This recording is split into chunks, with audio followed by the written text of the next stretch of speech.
கடும்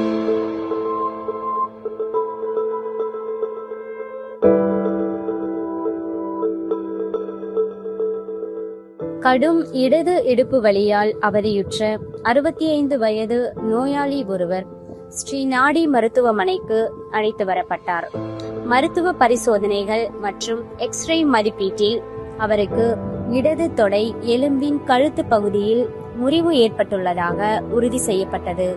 நோயாளியின் இயக்கத்தையும் நம்பிக்கையையும் மீட்டெடுக்கும் நோக்குடன் அறுவை சிகிச்சை மேற்கொள்ளப்பட்டது. முதுகெலும்பில் மயக்க மருந்து பயன்படுத்தப்பட்டு முறிந்த தொடை எலும்பின் தலைப்பகுதியில் சீரமைப்பும் நிலைப்புத்தன்மையும் உறுதி செய்யப்பட்டது. அறுவை சிகிச்சைக்கு பிந்தைய மீட்பு மிகவும் சீராக நிகழ்ந்தது. ஆரம்ப கட்ட உடலியக்க சிகிச்சை உடனடியாக தொடங்கப்பட்டு நோயாளி தனது இயக்கத்திறனை படிப்படியாக மீட்டெடுத்தார். சரியான தருணத்தில் வழங்கப்பட்ட சிறப்பு சிகிச்சையும் வழிகாட்டப்பட்ட மறுவாழ்வு பயிற்சியும் நோயாளி இழந்த இயக்கத்தையும் நம்பிக்கையையும் முழுமையாக மீட்க உதவியது.